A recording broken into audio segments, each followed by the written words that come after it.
Hi guys, before starting with this video, let me tell you a very interesting fact. Diaphragm helps in birth process as well as diaphragm is used to control birth. Obviously, I'm talking about two different diaphragms, so don't get confused. Now, without wasting any time, let's directly begin with our topic, diaphragm. Diaphragm is a dome-shaped muscle forming partition between the thoracic and abdominal regions.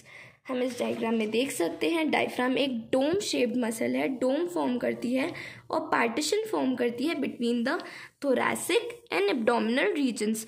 और इस partition की जो periphery होती है, outline होती है, वो भी डायफ्राम के मसल फाइबर से ही बनती है।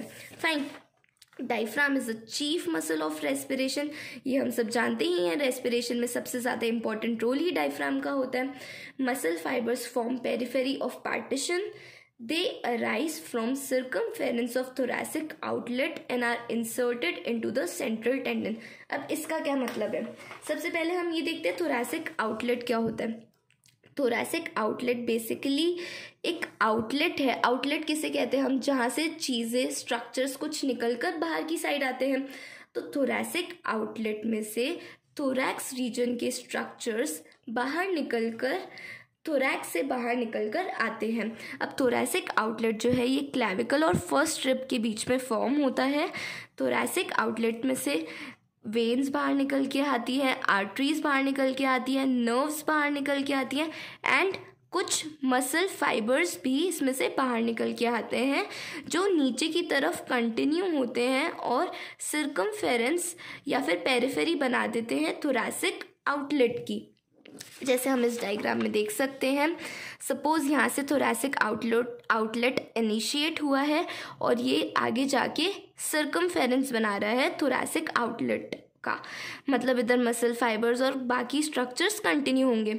तो जो डायफ्राम होती है इधर से ही ओरिजिनेट करती है थोरैसिक आउटलेट के सर्कमफेरेंस से और इंसर्ट हो जाती है आकर सेंट्रल टेंडन की तरफ। Central tendon is between these two. Right और लेफ्ट साइड दोनों साइड वो ओरिजिनेट करती है सर्कमफेरेंस ऑफ थोरैसिक आउटलेट से और बीच में आकर इंसर्ट हो जाती है कहाँ पे? सेंट्रल टेंडन पे। फाइन। ये तो हमने जनरल इंट्रोडक्शन पढ़ लिया, डायफ्राम के बारे में डेफिनेशन पढ़ ली। अब हम इसका ओरिजिन देखते हैं। डायफ्राम के मसल फाइबर्स 3 पार्ट से ओरिजिनेट होते हैं, डिफरेंट पार्ट्स से ओरिजिनेट होते हैं। उस बेसिस पे हमने डायफ्राम के मसल फाइबर्स को 3 पार्ट्स में डिवाइड कर दिया, sternal, coastal and lumbar. Sternal मतलब जो मसल फाइबर्स स्टर्नम से ओरिजिनेट हो रहे हैं। कोस्टल मतलब जो मसल फाइबर्स डायफ्राम के रिब्स रीजन से ओरिजिनेट हो रहे हैं। और कुछ मसल फाइबर्स ओरिजिनेट होते हैं लंबर रीजन से अराउंड द लंबर वर्टिब्रे। उसे हमने लंबर टर्म दे दी। अब सबसे पहले हम देखते हैं स्टर्नल। स्टर्नल में जिफॉइड प्रोसेस के पीछे से बैक साइड से 2 फ्लैशी स्लिप्स निकलती हैं। जिफॉइड प्रोसेस एकदम बीच में प्रेजेंट होता है, तो राइट और लेफ्ट साइड 2 फ्लैशी स्लिप्स निकलती हैं डायफ्राम की और वो ही कंटिन्यू होती है डायफ्राम में। मैं आपको इस डायग्राम में दिखाती हूँ। ये बीच में स्टर्नम प्रेजेंट है। स्टर्नम में सबसे ऊपर मैन्यूब्रियम स्टर्नाई होती है, फिर उसके बाद बॉडी ऑफ स्टर्नम और अल्टीमेटली जिफी स्टर्नम।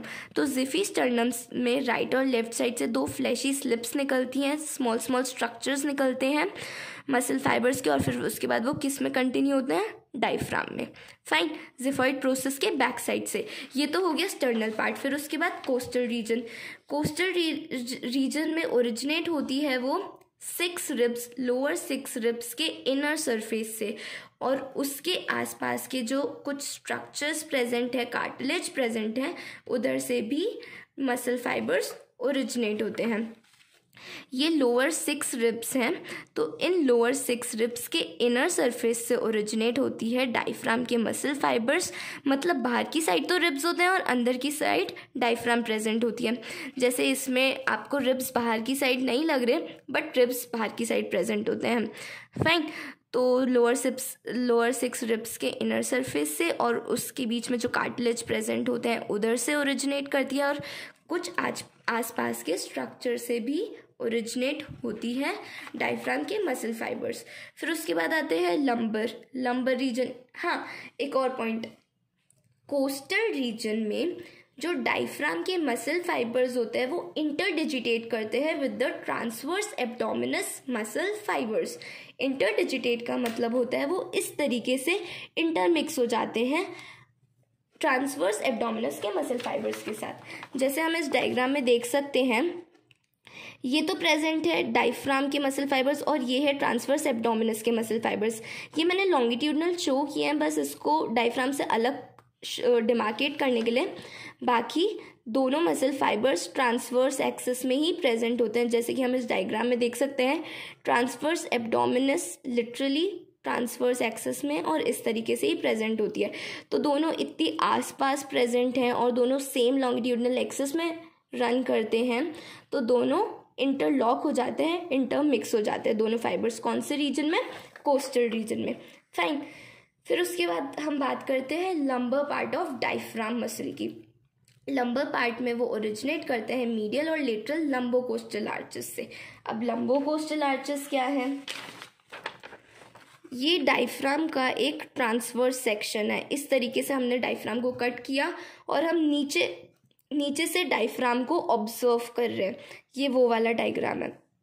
अब इसमें ये वाला जो स्ट्रक्चर प्रेजेंट है ये तो है मीडियल लंबोकोस्टल आर्च और ये वाला है लेटरल लंबोकोस्टल आर्च। ये पूरे डायफ्राम के मसल फाइबर्स हैं। बीच में लंबर वर्टिब्रे प्रेजेंट है। 3 ओपनिंग्स है डायफ्राम में मेन और उसके बाद ये बाकी के स्ट्रक्चर्स हैं। तो ये तो मैंने बता दिया। तो जो मीडियल लंबोकोस्टल आर्च होता है ये कवर करता है मसल फाइबर्स को। किसके मसल फाइबर्स को? सोआस मेजर मसल के फाइबर्स को कवर करता है। और जो लेटरल लंबोकोस्टल आर्च होता है वो कवर करता है क्वाड्रेटस लंबोरम के मसल फाइबर्स को। फाइन। अब जो मीडियल लंबोकोस्टल आर्च होता है इसको हम मीडियल आर्क्यूएट लिगामेंट भी बोलते हैं और लेटरल लंबोकोस्टल आर्च को हम लेटरल आर्क्यूएट लिगामेंट भी बोलते हैं। तो ये दोनों साइड प्रेजेंट होते हैं, राइट साइड भी और लेफ्ट साइड भी, और दोनों सिंगल प्रेजेंट होते हैं और दोनों साइड ये मसल्स को कवर करते हैं और बीच में लंबर वर्टिब्रा प्रेजेंट है। फाइन। फिर उसके बाद ये तो हमने मीडियल और लेटरल आर्क्यूएट लिगामेंट के बारे में पढ़ा। फिर बीच में एक मीडियन आर्क्यूएट लिगामेंट भी होता है। मीडियन को मीडियल से कंफ्यूज मत करना। मीडियल डायरेक्शन बता रहा है और मीडियन बता रहा है कि एकदम बीच में जो लिगामेंट प्रेजेंट होता है ये होता है मीडियन आर्क्यूएट लिगामेंट। अब मैं क्रूरा के बारे में बता देती हूँ। 2 और स्ट्रक्चर्स प्रेजेंट होते हैं, लेफ्ट और राइट क्रूरा। क्रस सिंगुलर को बोलते हैं, क्रूरा प्लूरल को बोलते हैं। अब ये जो स्ट्रक्चर दिख रहा है ये है लेफ्ट क्रूरा और ये है राइट क्रूरा। अब क्रूरा क्या होता है? Crura is a elongated part of a anatomical structure.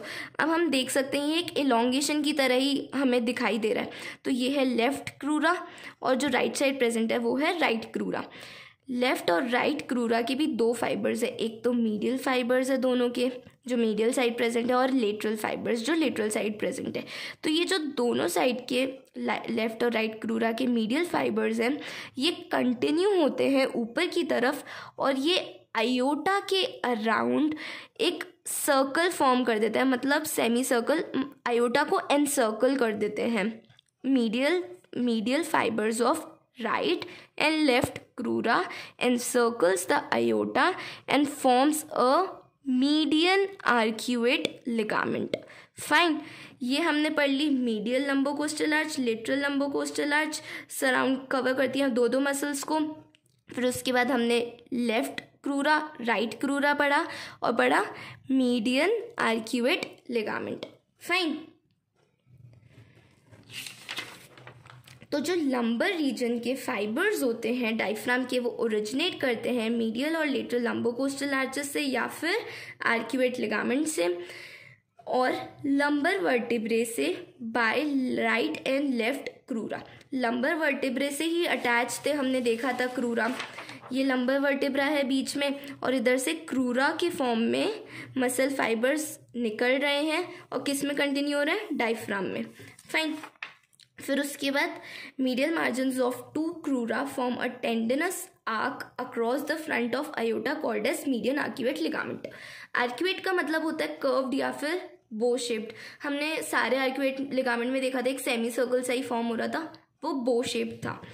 और क्रूरा का मैंने बता ही दिया है। ये हमने पढ़ लिया इसके ओरिजिन के बारे में मसल फाइबर्स के। अब हम थोड़ा सा और जान लेते हैं कि डायफ्राम के मसल फाइबर्स होते कैसे हैं। Fibres arch upwards and inwards to form right and left domes. हमने इसमें देखा था जो फाइबर्स हैं ये अपवर्ड रन हो रहे हैं और इनवर्ड रन हो रहे हैं। अपवर्ड और इनवर्ड रन होते हैं और राइट और लेफ्ट डोम बना देते हैं और कहाँ पे आके कॉन्वर्ज हो जाते हैं, सेंट्रल टेंडन की तरफ। Fine. Right dome is higher than the left dome. In full expiration, it reaches the level of 4th intercostal space, whereas left dome reaches the 5th rib. ये बोल रहा है कि जो राइट डोम होता है वो कंपैरेटिवली हायर होता है as compare to the left dome. और जब हम एक्सपायर करते हैं तो डायफ्राम ऊपर की तरफ मूव होता है, तो जो राइट साइड वाला होता है वो 4th इंटरकोस्टल स्पेस तक पहुंच जाता है। जैसे कि हम इसमें देखें, ये राइट डोम है और ये लेफ्ट डोम है, ये 4th रिब है और ये 5th रिब है और ये 6th रिब है। तो जो 4th रिब है और 5th रिब है इनके बीच में जो इंटरकोस्टल स्पेस प्रेजेंट है, राइट डोम तो उधर तक पहुंच जाता है एक्सपायरेशन के वक्त, और जो लेफ्ट डोम होता है वो 5th रिब के 5th रिब तक पहुंचता है। फाइन। और उसके बाद सेंट्रल टेंडन 6th रिब के लाइन पे होता है, जिफी स्टर्नम के लेवल पे सेंट्रल टेंडन। ओके। राइट डोम 4th इंटरकोस्टल स्पेस, लेफ्ट डोम 5th रिब, क्योंकि राइट डोम हायर होता है, और central tendon at the lower end of sternum 6th costal cartilage. Downward concavity of the dome is occupied by liver on right side and stomach on left side. Diaphragm के नीचे liver present होती है right side में तो, और stomach present होती है left side में। Medial fibres of the right crus run upwards to the left and encircle the oesophagus. See here, ये वही ट्रांसफर सेक्शन है। इसमें हमने देखा था ये तो अयोटा था, ये है ईसोफेगस की ओपनिंग, ईसोफेगस आती है यहाँ से। तो क्या होता है, medial fibres of right cross, ये हमने पढ़ा था, ये राइट क्रस है और ये लेफ्ट क्रस है। तो जो राइट क्रस है, right cross K medial fibres ऊपर की तरफ रन करते हैं और लेफ्ट साइड आते हैं और एनसर्कल कर देता है किसे, ईसोफेगस को। ये यही बोल रहा है, जो राइट क्रस्ट के मीडियल फाइबर्स होते हैं ऊपर की तरफ रन करते हैं, लेफ्ट साइड आते हैं, लेफ्ट इज दिस डायरेक्शन, और एनसर्कल कर देते हैं ईसोफेगस को। Okay. Then in general all the fibres converge towards the central tendon for their insertion. ये हमने मसल फाइबर्स के बारे में जनरल पढ़ लिया कि इसके कैसे कैसे होते हैं। और अब हम पढ़ते हैं इंसर्शन। जितने भी हमने ओरिजिन पढ़े थे डिफरेंट पार्ट्स से, सब आके कहाँ इंसर्ट हो जाते हैं, सेंट्रल टेंडन पे। ये हम स्टार्टिंग से पढ़ रहे हैं। अब सेंट्रल टेंडन के बारे में कुछ चीज़ें पढ़ लेते हैं। सेंट्रल टेंडन पेरिकार्डियम के नीचे प्रेजेंट होता है और उससे फ्यूज होता है।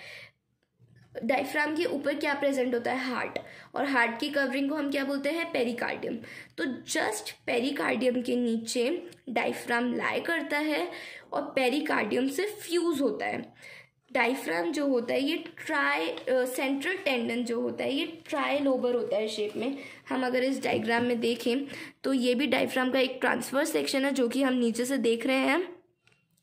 ये बता रहा है सेंट्रल टेंडन ट्राइलोबर है शेप में, 3 लोब्स हैं, 1 2 3, 3 लोब्स है, 3 लीफलेट्स होती है इसमें।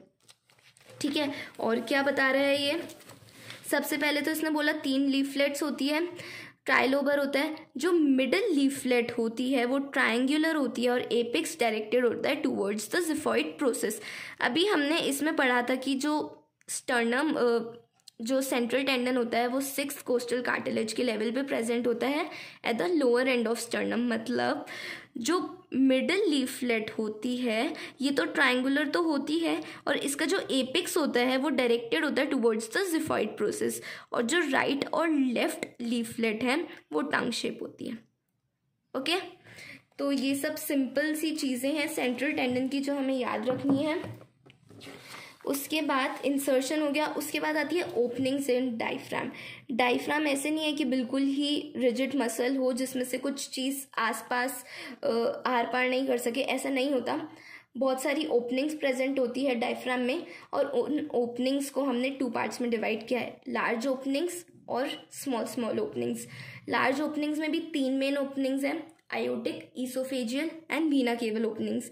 आयोटिक ओपनिंग जो होती है वो T12 लेवल पे होती है, ईसोफेजियल ओपनिंग T10 लेवल पे, और वीना केवल ओपनिंग होती है T8 लेवल पे। हमें इस तरीके से इसे लर्न करना होगा। अब ये देखते हैं कि आयोटिक ओपनिंग में से क्या क्या स्ट्रक्चर पास करते हैं। सबसे पहला आयोटिक ओपनिंग है तो ऑब्वियसली आयोटा तो पास करेगी। फिर उसके बाद हमें ये ए और इसका टी ध्यान रखना है। टी से तो थोरैसिक डक्ट इसमें पास होती है, और ए से इसमें पास होती है एजाइगस वेन। फाइन। फिर उसके बाद ईसोफेजियल ओपनिंग। ईसोफेजियल ओपनिंग में से ऑब्वियसली ईसोफेगस तो पास होगी, उसके अलावा ईसोफेजियल वेन्स और कुछ arteries. Oesophageal branch of lower gastric artery भी पास होती है। और ईसोफेगस किस में कंटिन्यू होती है? स्टमक में जाकर कंटिन्यू होती है। तो जहाँ से ईसोफेगस पास होती है, ईसोफेगस के लिए वेन्स और आर्टरी पास होती है, उधर से ही उसी ओपनिंग से स्टमक को सप्लाई करने वाली गैस्ट्रिक नर्व्स या फिर वेगस नर्व्स भी पास करती है T8 लेवल पे। ओके। फिर उसके बाद है वीना केवल ओपनिंग्स। वीना केवल ओपनिंग में से इंफीरियर वीना केवा पास होती है और फ्रेनिक नर्व की ब्रांचेस पास होती है, branch of right phrenic nerve. अब क्या है, T8 है तो 8 अगर हम इसमें ऐसे 8 बनाते हैं तो 8 में एक P भी बनता है, तो इस P से हम ध्यान रख सकते हैं फ्रेनिक नर्व। वैसे तो ये बहुत ही ज़्यादा गंदा निमोनिक है, बट ठीक है, अगर चीज़ें थोड़ी से दिनों के लिए भी याद रह जाए तो क्या ही फर्क पड़ता है। तो फ्रेनिक नर्व भी इसमें से पास होती है। फिर उसके बाद लिम्फेटिक्स ऑफ लिवर, एक चीज़ तो याद करनी पड़ेगी, inferior vena cava, phrenic nerves and lymphatics of liver from the vena caval openings। ये तो हमने लार्ज ओपनिंग्स के बारे में पढ़ा। अब स्मॉल ओपनिंग्स के बारे में, कुछ चीज़ें जो होती हैं वो पास करती है behind the medial arcuate ligament, अभी हमने पढ़ा था, या फिर इसे हम क्या कहते थे, मीडियल लंबोकोस्टल आर्च। इसके पीछे से जो चीज़ें पास होती है वो कौन सी होती है, सिंपैथेटिक चेन। और लेटरल लंबोकोस्टल आर्च से या फिर लेटरल आर्क्यूएट लिगामेंट के पीछे से कुछ स्ट्रक्चर्स पास होते हैं, जैसे कि सब कोस्टल नर्व एंड वेसल्स। ये तो हमने दोनों आर्क्यूएट लिगामेंट के बारे में पढ़ लिया। अब जो क्रस है, राइट और लेफ्ट क्रूरा हमने पढ़े थे, दोनों क्रूरा में से भी कुछ स्ट्रक्चर्स पास होते हैं, ग्रेटर एंड लेसर स्प्लैंक्निक नर्व्स पास होती है। ओके। फिर उसके बाद रिलेशंस हम देख लेते, ये सब हमने ओपनिंग्स पढ़ ली। हाँ, इसका डायग्राम भी देख लेते हैं एक बार। जैसे इसमें बता रखा है, ये ईसोफेजियल ओपनिंग है, ये आयोटिक ओपनिंग है, और ये छोटी सी ओपनिंग है फॉर द इंफीरियर वीना केवा, जिसे हम वीना केवल ओपनिंग भी बोलते हैं। ये तो हमने मतलब फ्रंट से देख लिया। अब अगर हम ट्रांसवर्स सेक्शन में देखें तो ये वाली ओपनिंग है वीना केवल ओपनिंग, ईसोफेजियल ओपनिंग और आयोटिक ओपनिंग। ओके। फिर उसके बाद रिलेशंस, डायफ्राम के आसपास क्या क्या चीज़ें प्रेजेंट होती है। अगर हम सुपीरियरली देखें, ऊपर की साइड 2 ऑर्गन्स प्रेजेंट होते हैं, लंग्स और हार्ट। तो लंग्स प्लस प्लूरा उसमें प्रेजेंट होता है, हार्ट का केवल कवरिंग मतलब पेरिकार्डियम सुपीरियरली उसके प्रेजेंट होता है। फिर उसके बाद अगर हम इन्फीरियरली देखें तो इन्फीरियरली सारे विसरल ऑर्गन्स प्रेजेंट होते हैं डायफ्राम के, जैसे कि लिवर हो गया राइट साइड में, लेफ्ट साइड में स्टमक, स्प्लीन, किडनीज के ऊपर सुप्रारीनल्स हो गए, और इन सबको कवर करने वाली पेरिटोनियम भी प्रेजेंट होती है डायफ्राम के नीचे। फिर उसके बाद नर्व सप्लाई भी बहुत सिंपल है डायफ्राम की। मोटर नर्व जो उसके मस्कुलर एक्शन को कंट्रोल करती है वो होती है फ्रेनिक नर्व उसके मस्कुलर एक्शंस को कंट्रोल करती है। और सेंसरी नर्व्स में जो सेंसेशंस कैरी करती है नर्व्स, वो 2 डिफरेंट एरिया से, एक तो वो होती है जो सेंट्रल रीजन से कैरी करती है और एक वो होती है जो पेरिफेरल पार्ट से करती है। सेंट्रल रीजन में तो फ्रेनिक नर्व्स ही लेकर जाती है, और अगर हम पेरिफेरल रीजन में देखें तो पेरिफेरल रीजन दोनों किसके नीचे प्रेजेंट है, रिब्स के नीचे प्रेजेंट है। और हमने पढ़ा था कि डायफ्राम जो होता है कहाँ पे लाई करता है, लोअर 6 रिब्स के रीजन में।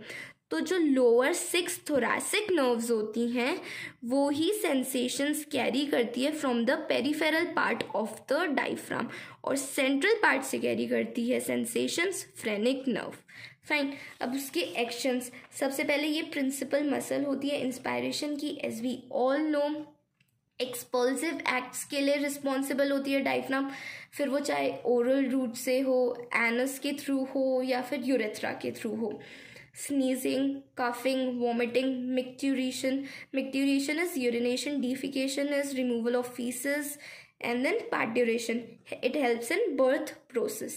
और जो डायफ्राम है स्फिंक्टर की तरह भी बिहेव करती है at the lower end of oesophagus, sphincters की तरह बिहेव करती है। तो ये हो गए इसके एक्शंस। तो हमने एक बार रिवाइज कर लेते, रिकैप कर लेते हैं स्टार्टिंग से क्या क्या चीज़ें पढ़ी। सबसे पहले हमने जनरल इंट्रोडक्शन पढ़ा था मसल फाइबर्स के डायफ्राम के बारे में, और फिर उसके बाद हमने उसका ओरिजिन पढ़ा था। 3 पार्ट्स थे ओरिजिन के, स्टर्नल था, कोस्टल था और लंबर था। फिर उसके बाद हमने कुछ चीज़ें पढ़ी थी डायफ्राम के मसल फाइबर्स के बारे में। फिर उसके बाद इंसर्शन पढ़ा था। इंसर्शन में हमने पढ़ा था कि सेंट्रल टेंडन पे सारे मसल फाइबर्स आकर इंसर्ट हो जाते हैं। सेंट्रल टेंडन के बारे में कुछ चीज़ें पढ़ी थी। उसके बाद हमने ओपनिंग्स पढ़ी थी, 2 टाइप की ओपनिंग्स थी, small openings and large openings. Large openings में हमने 3 ओपनिंग्स पढ़ी थी, आयोटिक, ईसोफेजियल एंड वीना केवल। फिर स्मॉल ओपनिंग्स में भी हमने 3 चीज़ें पढ़ी थी। और फिर उसके बाद हमने पढ़े थे रिलेशंस सुपीरियरली एंड इन्फीरियरली। फिर उसके बाद हमने नर्व सप्लाई पढ़ा, मोटर नर्व पढ़ी जिसमें, और सेंसरी नर्व्स पढ़ी।